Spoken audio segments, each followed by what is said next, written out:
Hello welcome to our chapter microbes in human welfare. അപ്പോൾ നമ്മൾ ഈ ചാപ്റ്ററിൽ എന്താ പഠിച്ചുകൊണ്ടിരുന്നത് മൈക്രോബ്സ് നമ്മളെ എങ്ങനെയൊക്കെ ഏതൊക്കെ തരത്തിൽ സഹായിക്കുന്നുണ്ടെന്ന് അല്ലേ. അഗ്രികൾച്ചറൽ ഫീൽഡായാലും അതുപോലെ തന്നെ ഇൻഡസ്ട്രിയിലായാലും സീവേജ് ട്രീറ്റ്മെൻ്റ് ആയാലും ബയോഗ്യാസ് പ്ലാന്റ് ആയാലും മൈക്രോബ്സ് എങ്ങനെ സഹായിക്കുന്നു എന്നുള്ളതാണ് നമ്മൾ ഈ ചാപ്റ്ററിൽ എന്ത് ചെയ്ത് ഡിസ്കസ് ചെയ്തുകൊണ്ടിരുന്നത്. Okay, next topic microbes as bio control agents. Microbes എങ്ങനെയാണ് ഒരു ബയോ കൺട്രോൾ ഏജൻ്റ് ആയിട്ട് ആക്ട് ചെയ്യുന്നത്.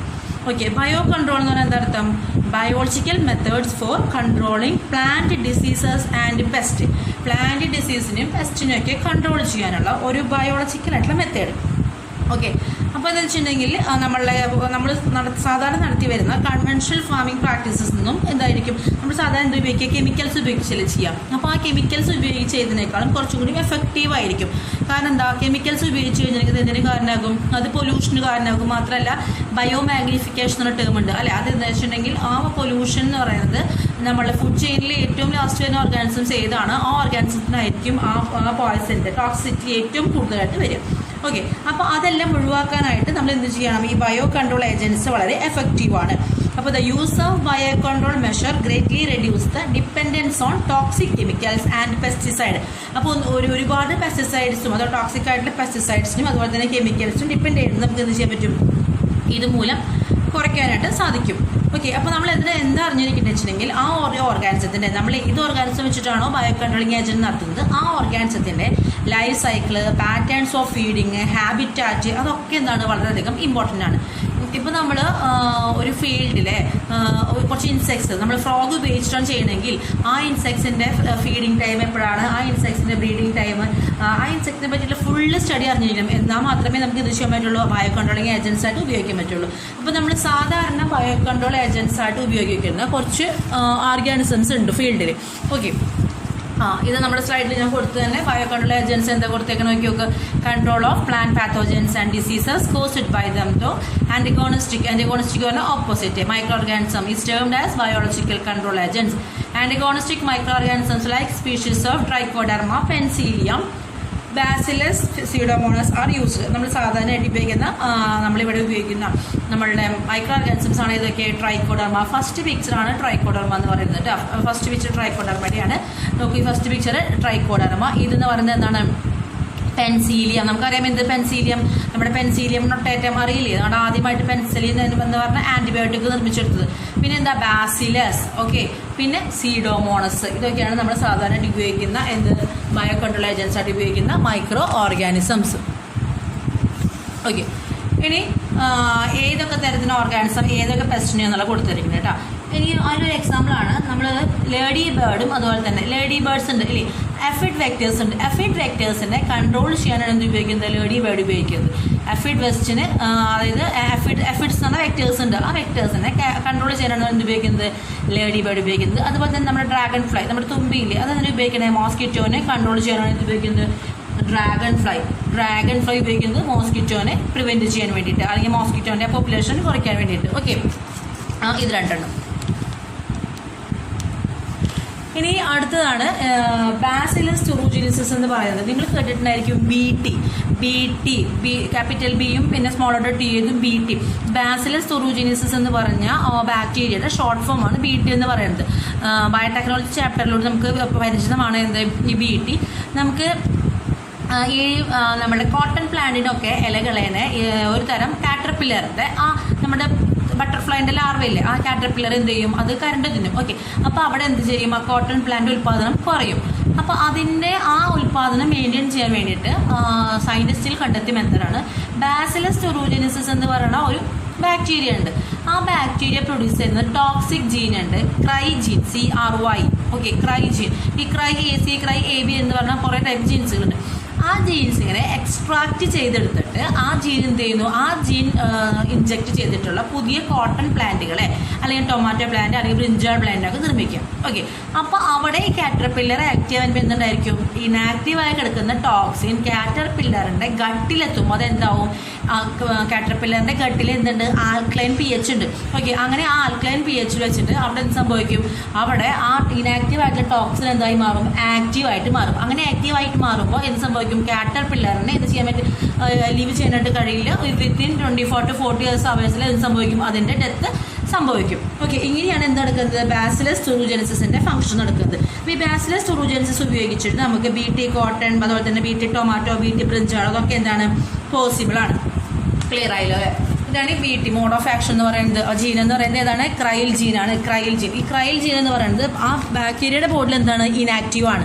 ഓക്കെ, അത് ആക്റ്റീവ് ആവുമ്പോൾ എപ്പോഴാണ്, കാറ്റർപില്ലറിന്റെ ഗട്ടിലെത്തുമ്പോഴാണ് ആൽക്കലൈൻ pH വെച്ചാണ് അത് എന്ത് ചെയ്യുന്നത്, ആക്റ്റീവായിട്ട് മാറുന്നത്. ഓക്കെ, നെക്സ്റ്റ് ആണ് ട്രൈക്കോഡെർമ. ട്രൈക്കോഡെർമ എന്ന് പറയുന്നത് ഒരു ഫംഗയാണ്. റൂട്ടുകളിലൊക്കെ ഹയർ പ്ലാന്റ്സിന്റെ റൂട്ടുകളൊക്കെ കാണുന്ന ഒരു അസോസിയേഷനാണ് എന്ന് പറയുന്നത് ട്രൈക്കോഡെർമ എന്ന് പറയുന്നത്. ഇതൊരു ഫ്രീ ലിവിങ് ആണ്. അപ്പോൾ റൂട്ടിലൂടെ വരുന്ന പാത്തോജൻസിനൊക്കെ പ്രിവെന്റ് ചെയ്യുക എന്നുള്ളത് എന്തിന്റെ ഫംഗ്ഷനാണ്, ഈ ട്രൈക്കോഡെർമയുടെ ഫംഗ്ഷനാണ്. അപ്പോൾ അവിടെ ഒരു മ്യൂച്വലിസം കൂടെ ഷോൺ ചെയ്യുന്നതാണ് ട്രൈക്കോഡെർമയും അതുപോലെ തന്നെ റൂട്ട് പ്ലാന്റുകളും. ഓക്കെ, നെക്സ്റ്റ് നമ്മൾ ഡിസ്കസ് ചെയ്യുന്നത് ബാക്യുലോ വൈറസ്. ബാക്യുലോ വൈറസസ് എന്ന് പറയുന്നത് ഉൾപ്പെടുന്ന ഒരു ജീനസ് ഫാമിലിയാണ് ന്യൂക്ലിയോ പോളിഹെഡ്രോ വൈറസ് എന്ന് പറയുന്നത്. ന്യൂക്ലിയോ പോളിഹെഡ്രോ വൈറസ് എന്ന് പറഞ്ഞാൽ ജീനസ് ഗ്രൂപ്പിലാണ് ആര് ഉൾപ്പെടുക, ബാക്യുലോ വൈറസ് ഉൾപ്പെടുക. ഓക്കെ, ഈ ബാക്യുലോ വൈറസ് ആ പാത്തോജൻ ആരെ അറ്റാക്ക് ചെയ്യുക, ഇൻസെക്ട്സ്, അതുപോലെ തന്നെ ആർട്രോപോഡ എന്ന് പറയുന്ന ഇൻസെക്ട്സ് ഗ്രൂപ്പുകളല്ലേ, ഇൻസെക്ട്സ് ഗ്രൂപ്പുകളെ അറ്റാക്ക് ചെയ്യുന്നതാണ് ആരെയും ബാക്യുലോ വൈറസ്. ന്യൂക്ലിയോ പോളിഹെഡ്രോ വൈറസ് എന്നാണ് അതിന്റെ സയന്റിഫിക് നെയിം എന്ന് പറയുന്നത് അല്ലെ. സയന്റിഫിക് നെയിം അല്ല, ആ ജീനസ് ഗ്രൂപ്പിൽ പെടുന്നത്. ഇവരെന്താ ചെയ്യണമെന്നുണ്ടെങ്കിൽ എക്കോളജിക്കലി സെൻസിറ്റീവ് ആണ് ആര്, ഈ ബാക്യുലോ വൈറസ് എന്ന് പറയുന്നത്. അതുപോലെ തന്നെ നമുക്ക് ഒരുപാട് ഒരു narrow spectrum, broad spectrum narrow spectrum എന്ന ഡിഫറൻസ് എന്താ, ബ്രോഡ് എന്ന് പറഞ്ഞാൽ നമുക്ക് എന്തിനു വേണ്ടി ഉപയോഗിക്കും അല്ലെ, പക്ഷെ നാരോ സ്പെക്ട്രം എന്ന് പറഞ്ഞാൽ എന്താ, ഒരു ലിമിറ്റഡ് അല്ലെങ്കിൽ സ്പെസിഫിക് ആയിട്ടുള്ള നേച്ചർ ആയിരിക്കും. അപ്പോൾ ബാക്യുലോ വൈറസ് എന്ന് പറയുന്നത് എല്ലാ ഇൻസെക്ട്സിനെ അഗേൻസ്റ്റ് ആയിട്ട് ഉപയോഗിക്കാൻ പറ്റില്ല, ഒരു നാരോ സ്പെക്ട്രമാണ്, മാത്രമല്ല അതൊരു സെൻസിറ്റീവ് ആണെന്ന് പറഞ്ഞു അല്ലെ.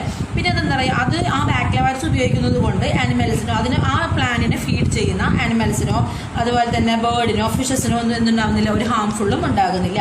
അപ്പോൾ ബാക്യുലോ വൈറസസ് എന്ന് പറയുന്നത് നമ്മളിപ്പോൾ IPM എന്ന് പറയുകയാണെങ്കിൽ ഇൻ്റഗ്രേറ്റഡ് പെസ്റ്റ്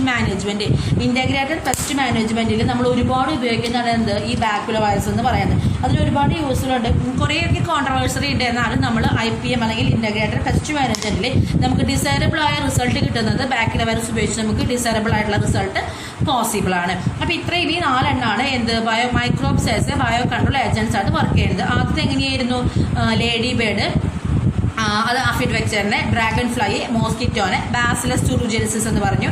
അത് ബട്ടർഫ്ലൈൻ്റെ കാറ്റർപില്ലറിനെ ബാസിലസ് തുറൂജെനിസിസ് പ്രൊഡ്യൂസ് ചെയ്യുന്ന ടോക്സിനാണ് എന്ത്, ക്രൈൽ ടോക്സിൻ പ്രൊഡ്യൂസ് ചെയ്യും. ആ ടോക്സിൻ പ്രൊഡ്യൂസ് ചെയ്യാൻ കാരണമായ ജീനാണ് ക്രൈൽ ജീൻ എന്ന് പറയുന്നത്. ആ ക്രൈൽ ജീൻ ബാക്ടീരിയയുടെ ബോഡിയിൽ എന്താണ്, ഇനാക്റ്റീവ് ആണ്. ആ ജീൻ ആക്റ്റീവ് ആവുന്നത് ആ കാറ്റർപില്ലറിന്റെ ഗട്ടിലെത്തുമ്പോഴാണ്. ആ ഗട്ടിൽ എന്തുണ്ട്, ഒരു ആൽക്കലൈൻ pH മീഡിയം ഉണ്ട്. ഓക്കെ, അങ്ങനെ ആൽക്കലൈൻ pH മീഡിയത്തിൽ വെച്ചിട്ടാണ് അത് എന്ത് ചെയ്യുന്നത്, ആക്റ്റീവായി മാറുന്നത്. ഇത് പോസിബിൾ ആവുന്നത് അല്ലെങ്കിൽ BT കോട്ടൺ അല്ലെങ്കിൽ BT പ്ലാന്റ് പോസിബിൾ ആവുന്നത് ത്രൂ ദ ബയോടെക്നോളജിയാണ്, അല്ലെങ്കിൽ ജെനറ്റിക് എഞ്ചിനീയറിംഗ് പ്രോസസ്സാണ്. ബയോടെക്നോളജിയുടെ ഒരു ബ്രാഞ്ചാണ് എന്ത്, ജെനറ്റിക് എഞ്ചിനീയറിംഗ് എന്ന് പറയുന്നത്. ഓക്കെ, അടുത്ത 4ാമത്തെയാണ് എന്ത്, ബാക്യുലോ വൈറസസ് എന്ന് പറയുന്നത്. ബാക്യുലോ വൈറസസ് എന്ന് പറയുന്നത് ന്യൂക്ലിയോ പോളിഹൈഡ്രോ വൈറസ് എന്ന് പറയുന്ന ഗ്രൂപ്പിൽ പെടുന്നതാണ്. അവിടെ എന്ത് സംഭവിക്കുന്നത് വെച്ചിട്ടുണ്ടെങ്കിൽ അവർ ബാക്യുലോ വൈറസ് എന്ന് പറയുന്നത് ഓർഗാനിസത്തിന്റെ ലാർവയ്ക്കകത്തോ അല്ലെങ്കിൽ സെല്ലിന്റെ അകത്തോ ഒക്കെ, ഇൻ കേസ് മാമൽസ് ആണെങ്കിൽ അതിന്റെ സെല്ലിനകത്ത് കടന്നുകൂടുകയാണ് ചെയ്യുന്നത്. എന്നിട്ട് ചെയ്യണത് അറ്റാക്ക് ചെയ്യുന്നത്. അപ്പോൾ ഇത് അറ്റാക്ക് ചെയ്യുന്നത് ബാക്യുലോ വൈറസ് എന്ന് പറയുന്നത് അറ്റാക്ക് ചെയ്യുന്നത് എവിടെയാണ്, ഇൻസെക്ട്സ്. നമ്മൾ പ്ലാന്റിന്റെ കേസിൽ പ്രൊപ്പഗേഷൻ ഉപയോഗിക്കുകയാണെങ്കിൽ അത് അറ്റാക്ക് ചെയ്യുന്നത് പ്ലാന്റിനെ ആക്രമിക്കുന്ന ഇൻസെക്ട്സുകൾ അതല്ലെങ്കിൽ ആർട്രോപോഡ ഗ്രൂപ്പുകളിലാണ്. പക്ഷേ ബാക്യുലോ വൈറസ് എന്ന് പറയുന്നത് എന്താണ്, അത് ഹൈലി സെൻസിറ്റീവ് ആണ്. ഹൈലി സെൻസിറ്റീവ് എന്ന് പറഞ്ഞെങ്കിൽ നമുക്ക് ഒരുപാട് കാര്യങ്ങൾക്ക് ഉപയോഗിക്കാനായിട്ട് കഴിയില്ല. ഇൻസെക്ടിസൈഡ് പെസ്റ്റിസൈഡ് അതൊരു നാനോ സ്പെക്ട്രമാണ്. എല്ലാ ഇൻസെക്ട്സിനെ അഗേൻസ്റ്റായിട്ടും ബാക്യുലോ വൈറസ് ഉപയോഗിക്കുക എന്ന് പറയുന്നത് എന്തല്ല, പോസിബിൾ അല്ല.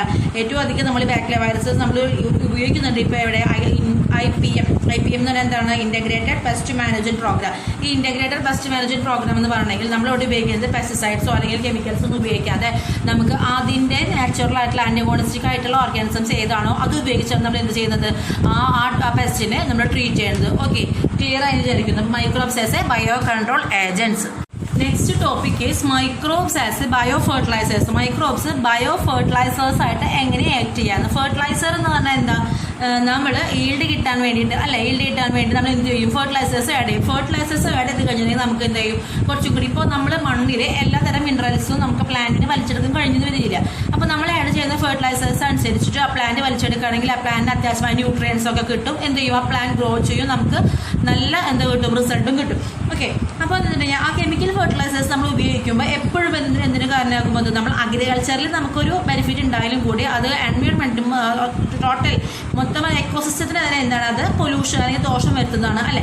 അപ്പോൾ അവിടെ നമുക്ക് തിരിച്ച് ചിന്തിക്കുമ്പോൾ നമ്മൾ എക്കോ ഫ്രണ്ട്ലി ആയിട്ടുള്ള മെത്തേഡാണ് അല്ലെങ്കിൽ ഓർഗാനിക് ഫാമിംഗ് എന്ന് പറഞ്ഞാൽ എന്താ, അതായത് നമ്മൾ എക്കോ ഫ്രണ്ട്ലി ആയ മെത്തേഡ് മാത്രം ഫാമിങ്ങിൽ ഉപയോഗിക്കുക, അതിനെ പറയുന്നത് ഓർഗാനിക് ഫാമിംഗ് എന്ന് പറയുന്നത്.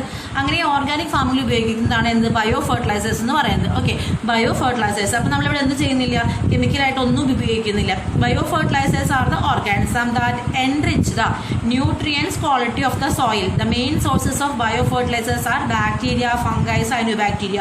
അവിടെ എന്താ ചെയ്യുന്നത്, ആ മണ്ണിൻ്റെ ന്യൂട്രിയൻ കണ്ടന്റ് കൂട്ടുകയാണ് ചെയ്യുന്നത്. എന്ത് ഉപയോഗിച്ചിട്ട്, ബാക്ടീരിയ, ഫംഗൈ, സൈനോബാക്ടീരിയ എന്നിവ ഉപയോഗിച്ചിട്ട് ആ മണ്ണിൻ്റെ എന്ത് കൂട്ടുകയാണ്, ആ ന്യൂട്രിയൻ ക്വാളിറ്റി കൂട്ടിയെടുക്കുകയാണ് ചെയ്യുന്നത്. Okay, that is bio fertilizers. അത് ലിവിങ് മെറ്റീരിയൽ നമ്മൾ ഫെർട്ടിലൈസേഴ്സ് ആയിട്ട് ഉപയോഗിക്കുന്നത് എന്താണ്, ലിവിങ് മെറ്റീരിയലാണ് നമ്മൾ എന്തായിട്ട് ഉപയോഗിക്കുന്നത്, ഫെർട്ടിലൈസേഴ്സ് ആയിട്ട് ഉപയോഗിക്കുന്നത്. അതിൽ ആദ്യത്തെ ഒന്നാണ് ബാക്ടീരിയ ഗ്രൂപ്പിൽപ്പെടുന്ന റൈസോബിയം എന്ന് പറയുന്നത്. റൈസോബിയം എന്ന് പറയുന്നത് ഒരു സിംബയോട്ടിക് ആയിട്ടുള്ള ബാക്ടീരിയ ആണ്. നമ്മുടെ ലെഗൂമിനസ് പ്ലാന്റിൻ്റെ ഒക്കെ റൂട്ടിനൊടിയുള്ളിൽ കാണുന്ന സിംബയോട്ടിക് ബാക്ടീരിയ ആണ് റൈസോബിയം എന്ന് പറയുന്നത്. ഈ റൈസോബിയത്തിൻ്റെ ഫംഗ്ഷൻ എന്താ, അറ്റ്മോസ്ഫിയറിക് നൈട്രജനെ ഫിക്സ് ചെയ്യുക. ഫീൽഡുകളിൽ അറ്റ്മോസ്ഫിയറിക് നൈട്രജനെ ഫിക്സ് ചെയ്ത് അതിനെ ഓർഗാനിക് ഫോമിലേക്ക് ആക്കി മാറ്റുക, അല്ലെങ്കിൽ അമോണിയ രൂപത്തിലേക്ക് ആക്കി മാറ്റുക. അതാണ് എന്ത് ഫംഗ്ഷൻ, റൈസോബിയത്തിൻ്റെ ഫംഗ്ഷൻ. റൈസോബിയം കാണുന്നത് ലെഗൂമിനസ് പ്ലാന്റിൻ്റെ റൂട്ട് നോഡ്യൂളുകളിലാണ് കാണപ്പെടുക.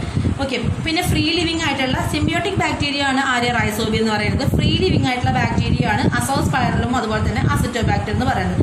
ഇവർക്കും ഇതിനുള്ള കഴിവുണ്ട്, നൈട്രജനെ ഫിക്സ് ചെയ്യാനുള്ള കഴിവുണ്ട്. മാത്രമല്ല അങ്ങനെ നൈട്രജൻ ഫിക്സ് ചെയ്യുമ്പോൾ എന്താ ചെയ്യുന്നത്, ആ മണ്ണിൻ്റെ ന്യൂട്രിയൻ കണ്ടന്റ് കൂട്ടുകയാണ് ചെയ്യുന്നത്. ഇങ്ങനെ ന്യൂട്രിയൻ കണ്ടന്റ് കൂട്ടുന്നത് മണ്ണിലെ നൈട്രജൻ്റെ എമൗണ്ട് കൂട്ടും. നമുക്കറിയാം നമ്മുടെ അറ്റ്മോസ്ഫിയറിൽ ഏറ്റവും കൂടുതലുള്ള എയർ എന്ന് പറയുന്നത് എന്താണ്, ഗ്യാസ് എന്ന് പറയുന്നത് നൈട്രജനാണ്. പക്ഷേ ആ നൈട്രജൻ എന്ന് പറയുന്നത് യൂസ്ഫുൾ ഫോമിലാണോ, അല്ല. അങ്ങനെ യൂസ്ഫുൾ ഫോമിലാക്കി മാറ്റാൻ ഒരു നമ്മളെ സഹായിക്കുന്നത് ഇത്തരത്തിലുള്ള നൈട്രജൻ ഫിക്സിംഗ് ബാക്ടീരിയ ആണ്. അതിലെ സിംബയോട്ടിക് ബാക്ടീരിയ ആണ് റൈസോബിയം എന്ന് പറയുന്നതും അസോസ്പൈറലം അതല്ലെങ്കിൽ അസറ്റോബാക്ടർ എന്ന് പറയുന്നത് ഫ്രീ ലിവിങ് ആയിട്ടുള്ള ബാക്ടീരിയകളാണ്. നെക്സ്റ്റ് വൺ ആണ് ഫംഗൈ. ഓക്കെ, ഫംഗസിലുള്ള എക്സാമ്പിൾ അതാണ് മൈക്കോറൈസ എന്ന് പറയുന്നത്. മൈക്കോറൈസയ്ക്ക് ഏറ്റവും വലിയ എക്സാമ്പിൾ ആണ് ഗ്ലോമസ് എന്ന് പറഞ്ഞ ജീനസ് ഗ്രൂപ്പാണ് ഏറ്റവും അധികം മൈക്കോറൈസയ്ക്ക് എക്സാമ്പിൾ നമ്മൾ പഠിക്കുന്നത്. മൈക്കോറൈസ എന്ന് പറയുന്നത് എന്താ, അസോസിയേഷൻ ബിറ്റ്വീൻ ഫംഗയും അതുപോലെ തന്നെ റൂട്ട്സ് ഓഫ് ഹയർ പ്ലാന്റ്സ്.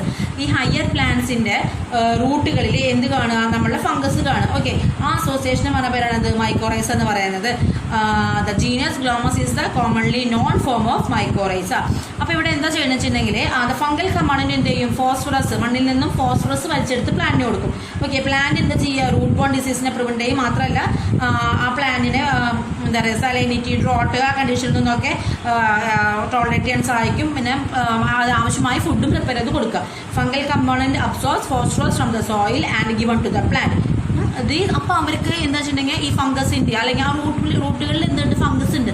ഈ റൂട്ടുകളിൽ ഫംഗസ് ഉള്ളത് കൊണ്ടാണ് ആ പ്ലാന്റിന് എന്ത് ചെയ്യാൻ പറ്റുന്നത്, സാലിനിറ്റിനും ഡ്രോട്ടിനൊക്കെ വിത്ത്സ്റ്റാൻഡ് ചെയ്ത് കഴിയുന്നത്. മാത്രമല്ല അപ്പോൾ എന്ത് ചെയ്യും, ആ റൂട്ട് പ്ലാന്റ് എന്ത് ചെയ്യും, ആ ഫംഗസിന് ആവശ്യമായിട്ടുള്ള എന്ത് കൊടുക്കും, നറിഷ്മെൻറ്റ് കൊടുക്കും. അപ്പോൾ ബോത്ത് ആർ ഗെറ്റ് എന്താണ് ബെനിഫിറ്റഡ് ആണ് അല്ലേ.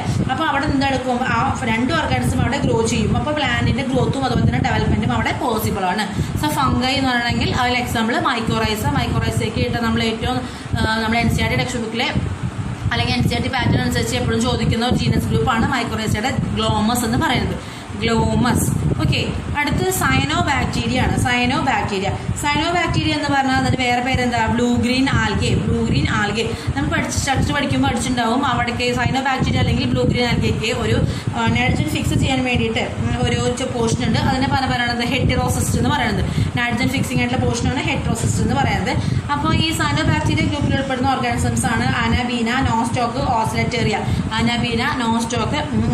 എന്നൊക്കെ പറയുന്നത് ഏത് ഗ്രൂപ്പിൽപ്പെടുന്ന ഓർഗാനിസംസ് ആണ്, സയനോബാക്ടീരിയ എന്ന് പറഞ്ഞാൽ അല്ലെങ്കിൽ നമ്മുടെ ബ്ലൂ ഗ്രീൻ ആൽഗെ എന്ന് പറഞ്ഞ ഗ്രൂപ്പിൽപ്പെടുന്ന ഓർഗാനിസംസ് ആണ്. അവരുടെ ഫംഗ്ഷൻ എന്ന് പറയുന്നത് എന്താ, അറ്റ്മോസ്ഫിയറിക് നൈട്രജനെ ഫിക്സ് ചെയ്യുക എന്നുള്ളതാണ് അവരുടെ ഫംഗ്ഷൻ.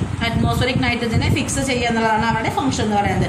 ഓക്കെ, അങ്ങനെ ആ ബ്ലൂ ഗ്രീൻ ആൽഗയൊക്കെ എന്താണ്, നമ്മൾ ഈ അറ്റ്മോസ്ഫിയറിക് നൈട്രജൻ ഫിക്സ് ചെയ്യുമ്പോൾ മണ്ണിൽ എന്ത് കൂടും, ഓർഗാനിക് മാറ്റർ കൂടും ഇല്ലേ. അപ്പോൾ എന്ത് ചെയ്യും, അതുപോലെ തന്നെ മണ്ണിൻ്റെ ഫെർട്ടിലിറ്റി എന്ന് പറയുന്നത് എന്ത് ചെയ്യും, ഇൻക്രീസ് ചെയ്യും. ഈ നമ്മൾ സാധാരണ പാഡി ഫീഡിലൊക്കെ ഉപയോഗിക്കുന്ന വേറൊരു ബയോ ഫെർട്ടിലൈസർ ആണ് ഇത് അസോള എന്ന് പറയുന്നത്. അസോള എന്ന് പറഞ്ഞാൽ എന്താ, it's A fast growing and floating fern ആണ്. എന്ത് അസോള എന്ന് പറയുന്നത്. അസോള എന്ന് പറയുന്നത് എക്സലൻ്റ് ആയിട്ടുള്ള ഒരു ബയോ ഫെർട്ടിലൈസർ ആണ്. ഈ അസോള എന്ത് ചെയ്യും, നമ്മുടെ ഫ്രീ ആയിട്ടുള്ള നൈട്രജനും അതുപോലെ തന്നെ നൈട്രജൻ കോമ്പൗണ്ട്സിനൊക്കെ മാക്സിമം എത്തിച്ചു തരുന്നത് ആരുടെ ഫംഗ്ഷനാണ്, അസോളയുടെ ഫംഗ്ഷനാണ്. അതുകൊണ്ട് തന്നെ നമ്മൾ ബയോ ഫെർട്ടിലൈസറായിട്ട് പാഡി ഫീൽഡ്സിൽ ഒരുപാട് എന്ത് ഉപയോഗിക്കുന്നുണ്ട്, അസോളനെ ഉപയോഗിക്കാറുണ്ട്. ഈ അസോള എന്ന് വെച്ചിട്ടുണ്ടെങ്കിൽ ലീവ്സ് ആ അസോളയുടെ ലീവ്സ് ഇല്ലേ, ആ അസോളയുടെ ലീവ്സ് എന്ത് ചെയ്യാൻ കഴിയും, ഇതുപോലെ തന്നെ നൈട്രജനെ ഫിക്സ് ചെയ്യാനായിട്ടുള്ള കഴിവുണ്ട്. അസോളയിൽ ഒരു തരം സൈനോബാക്ടീരിയ ഉണ്ട്. അനബീന അസോള എന്ന് പറഞ്ഞ സൈനോബാക്ടീരിയ ഉള്ളതുകൊണ്ടാണ് എന്ത് ചെയ്യാൻ കഴിയുന്നത്, ഈ അസോളയ്ക്ക് അനബീന സൈനോബാക്ടീരിയ ഇല്ലേ, അതുള്ളത് കൊണ്ടാണ് അസോളയ്ക്ക് എന്ത് ചെയ്യാൻ കഴിയുന്നത്, ഇത്രയധികം നൈട്രജനൊക്കെ ഫിക്സ് ചെയ്യാനായിട്ട് കഴിയുന്നത്. ഓക്കെ, അപ്പം നമ്മൾ എന്താ പറഞ്ഞത്, നമ്മൾ ബയോ കൺട്രോൾ ഏജൻറ്റ്സ് അല്ലെങ്കിൽ ബയോ ഫെർട്ടിലൈസേഴ്സ് ആയിട്ട് ഉപയോഗിക്കുന്നത് ബാക്ടീരിയ, ഫംഗൈ, സൈനോബാക്ടീരിയ പറഞ്ഞു. ബയോ ഫെർട്ടിലൈസേഴ്സ് എന്ന് പറഞ്ഞാൽ എന്താ പറയുക, നമ്മൾ അതായത് ഓർഗാനിക് ഫാമിങ്ങിൻ്റെ പ്രഷർ കുറയ്ക്കാൻ ഏറ്റവും അധികം സഹായിക്കുന്നതാണ് ബയോ ഫെർട്ടിലൈസേഴ്സ്. ഇവിടെ എന്തുണ്ടാവുന്നില്ല, നമ്മുടെ പൊല്യൂഷൻ എന്നുള്ള പ്രോസസ്സ് അവിടെ ഉണ്ടാവുന്നില്ല. ഓക്കെ, നമ്മളെല്ലാം ഉപയോഗിക്കുന്നത് എക്കോ ഫ്രണ്ട്ലി ആയിട്ടുള്ള മെറ്റീരിയലാണ് ഉപയോഗിക്കുന്നത്. അതിൽ ആദ്യത്തെ റൈസോബിയം എന്ന് പറയുന്നത് എന്താണ്, സിംബയോട്ടിക് ആണ്. അസോസ്പൈറലും അതുപോലെ തന്നെ അസിറ്റോബാക്ടർ എന്ന് പറയുന്നത് എന്താണ്, ഫ്രീ ലിവിംഗ് ആണ്. ഫംഗൈ എന്ന് പറയുന്ന എക്സാമ്പിൾ മൈക്കോറൈസ പറഞ്ഞു. ഇനി നമ്മൾ സൈനോബാക്ടീരിയ ഗ്രൂപ്പിൽ സൈനോബാക്ടീരിയ എന്ന് പറയുന്നത് ഒരു ഓട്ടോട്രോപ്പിക് ആണ്. സൈനോബാക്ടീരിയയ്ക്ക് നൈട്രജനെ ഫിക്സ് ചെയ്യാനുള്ള പ്രത്യേക സെൽസുകളുണ്ട്. ആ സെൽസുകൾ പറഞ്ഞ പേരാണ് ഹെട്രോസിസ്റ്റം. ഓക്കെ, അപ്പോൾ ഈ ഗ്രൂപ്പിൽ പെടുന്ന ഓർഗാനിസംസ് ആണ് അനാബീന, നോസ്റ്റോക്ക്, ഓസിലറ്റേറിയ. മെയിൻ ഫംഗ്ഷൻ എന്ന് പറയുന്നത് എന്താണ്, അറ്റ്മോസ്ഫിയറിക് നൈട്രജനെ ഫിക്സ് ചെയ്യുക എന്നുള്ളതാണ്.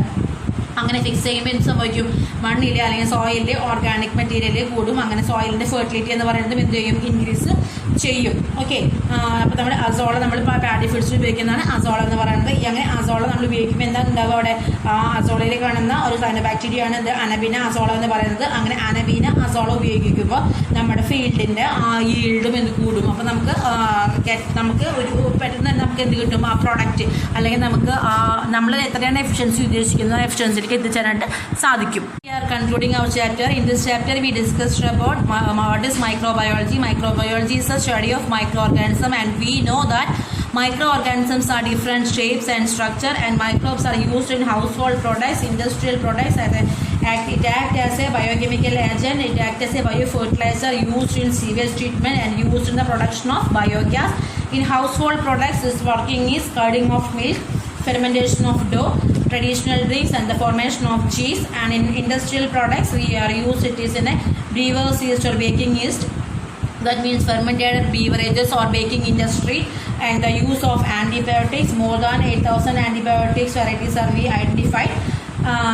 Then microbes are also used in organic acid, production of enzymes, and it also acts as a bioactive molecules. The main important one is cyclosporin A. Cyclosporin A is a immunosuppressive agent.